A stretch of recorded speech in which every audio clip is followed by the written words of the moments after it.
Paul Reiser joins us. Paul, you have accomplished a lot in your career, not just movies and television, but also you've written books, you've recorded music. So what brings you back to stand-up comedy? Here's the crazy thing. When I started, that's all I wanted to do was be a stand-up. And, I grew up, then my friends were going to Led Zeppelin. I was going to George Carlin shows in the Village in New York, and Robert Klein. And, so those are the guys. And that was what I wanted to do. And the craziest thing in show business is to have a plan, because it never goes to plan. So it's only by accident that I ended up in Diner, which led to other movies, which led to Mad About You and all these shows.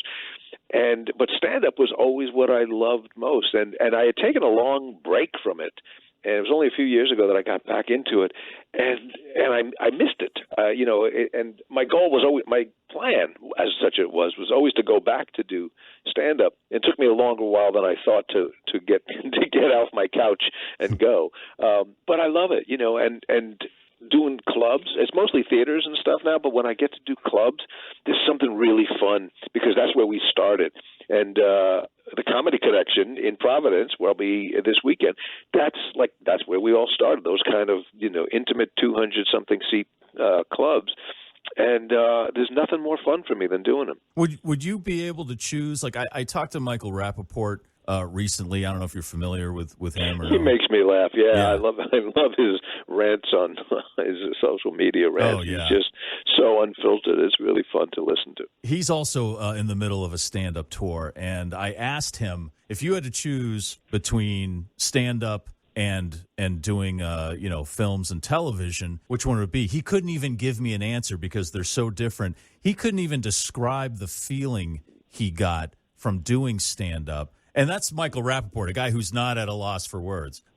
He had a hard time describing it. So what about you? I know you said you still love doing it, but would it be stand-up, movies, or maybe even music or books? If you had to choose? I don't know if you have to choose. And in a way, they sort of all feed each other. Mad About You was, a game changer in my life, and it was a first really wide success that I had. But it really grew out of my stand-up. I had just gotten married, and most of my stand-up was observing stuff about being married. And I thought, well, that's what if I wanted to do a show, that's what I would want to do, and that's where that show came from. So nobody, if anybody knows me from that show only, nobody's going to come to my live show and go, well, he's so different than I expected. It's like, no, it's the same guy, which was kind of by design. But to be honest, if I could only do one thing, it's really stand-up, because it's so individualistic. It's just you, and it's solitary. You don't have to wait for a studio to give you a green light. You don't have to wait to raise the money to do a movie. You don't have to wait a year and a half to find out if something works. You just show up, you talk. It's simple. It's uncomplicated. You show up, you tell people things you think are funny, and they laugh, and then you all go home. There's nothing more to it than that. And it also changes every night. The live audience of it is the gold. That's what tells you what's working, what's not working, and it's elusive. It changes. A late show could be totally different than an early show. And so this weekend I get to do 4 shows, which is really fun because it's really concentrated. You get to do you get to really try out the material and work it. Now, when you were starting out in the 70s in stand-up, can you even compare audiences then to now? With the advent of everybody has a smartphone, they're doing video, there's social media, there's like immediate there's that whole other dimension that's added to stand-up now. Yeah, it's funny. I was watching some special of young comedians from the 70s, and it's interesting. Like it was more about the comedians than the audience, but those clubs were new and audiences were so excited, and stuff that now would be so cliched and old then was all exciting. Oh, somebody's doing a joke about, imagine that guy is living in the ghetto. You go, okay, that's you're just not going to do those jokes anymore. But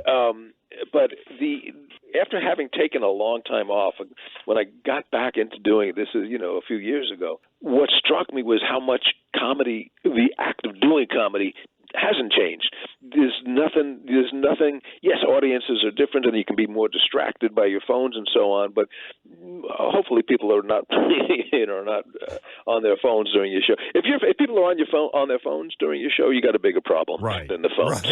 Right. But there's something. It hasn't changed. It still comes down to you standing there and making people laugh, and that's just as simple and as primitive in the best way as it has ever been. Now, you mentioned earlier you would go out to see Carlin and Robert Klein, and then that was your, those guys were your catalysts. And who were some of your contemporaries at the time, people who were also starting out? Was there anybody else who ended up that you had worked with or shared a stage with that had stayed, and gone on? Yeah, well, all of us came through the same clubs, and my friend Carol Leifer, who is a very funny comic, and we went to college together, and we both. She had posted a thing the other day that it was last week, I think, was the 40-something anniversary of us passing the auditions at the comic strip. And that was like when you go up on audition night, and if they give you a tap on the shoulder, you basically get to come back and work for free for 5 years. And but the MC that night, was a guy who had been doing it for like a year. That's how seasoned he was, and that was Jerry Seinfeld. Oh, wow. And Rich Hall, who's a very talented comic, was also on that same night. He passed. The three of us passed. But you go to the Improv, and there's Larry David and Richard Lewis, and so many guys that you know now. But we all started in the same clubs. And when we were in New York. And we kept hearing about this kid. So we were 20, 21 maybe, and we would, whatever. We were young, but we kept hearing about this kid out on Long Island who was 16, and he's the funniest guy you've ever seen. A kid named Eddie Murphy. So he was like, he had this reputation before, and finally, and he said, well, how funny is a guy at 16? And I think by the time he came in the city, he was 17, and he went up, and you just go, okay, this guy is the most talented guy I've ever seen. And he had that magic. He was just fearless and brilliant. So so when we did Beverly Hills Cop, I already knew Eddie from the club, so it was really easy to to play and improvise those scenes that we did. But and there's a brotherhood, there's a connection for all of us. You could sometimes go years without seeing each other, and then you bump into each other, and it's like friends that you grew up with. You just pick up where you left off. I would imagine as the strike goes on that you will maybe have more time for stand-up. Well, I hope that it's not too much time. Right. There's right, a lot of course. So I hope things get back to normal here. But that's one of the things that comics, one of the fortunate things that we always have this to fall back on it. And for me, even years ago, when I would get my first acting job, a second job, I never ever felt like an out-of-work actor, because to me that was always gravy. My first love, my first real priority was stand-up. So if I was lucky enough to get a pilot or a week or two on a show, I'd go and do that, and then I'd go back on the road, and that was my life. And now, I try and do it it's not really a tour. It's a very gentlemanly pace. I'll go out like every weekend or every other weekend, and I'll do a couple of shows. Even when I was younger, I never was a guy who would just go out for 6 weeks and never go home. I like to go home, mostly because I don't know how to pack more than 3 pairs of underwear, so I can only go out for a limited time. So you bring up something interesting I never thought of. Like you've done the movies and TV, but like you said, you could go and do stand-up. But someone like De Niro or Daniel Day-Lewis or someone like that, I don't see them like falling back on like getting up on stage and doing stand-up comedy. It really takes a special person. You never saw Daniel Day-Lewis at Chuckles in Cleveland? No. Really? Oh, he was brilliant. Yeah. He would just stand on his left foot and do an hour. Oh, very good. Very good. We're lucky to have that. It's funny, somebody said, a lot of people don't know that I even would do stand-up because I had not been out there for a long time. So I'll have people tell me their kids will go, really, the guy from Stranger Things is going to try to be funny? Somebody told me, a comedian told me, she said her mother said, oh, the strike must be going really long because that Paul Reiser is now trying stand-up. And she said, no, he's not trying. This is what he does. So, I mean, all these dates that I'm doing now, I had planned this months ago. These were booked, so it's not because of the strike. It's just fortuitous that I have something to keep me busy. But that wasn't by design. I'm not that clever. Well, can I ask you about the specifically the part about the strike that deals with artificial intelligence? What are your views on that? Because I just feel that you can use it as much as you want, but you're never going to ever recreate, moments. Like moments in the Kaminsky method where you had that beautiful, soliloquy on life and everything. You can't do stuff like that with AI. I think, in the history of mankind, there's always been something that's designed to make things easier and quicker and to cut out the human element. But hopefully, and as it turns out, the human element is always the spark and is always what's important. Because even somebody has to come up with AI. That didn't invent itself. My problem with AI is that every time I read about it, I think it's a guy named Al. I just don't realize. I go, Al, what is all this fuss about Al? I go, oh, it's AI. So that confuses me.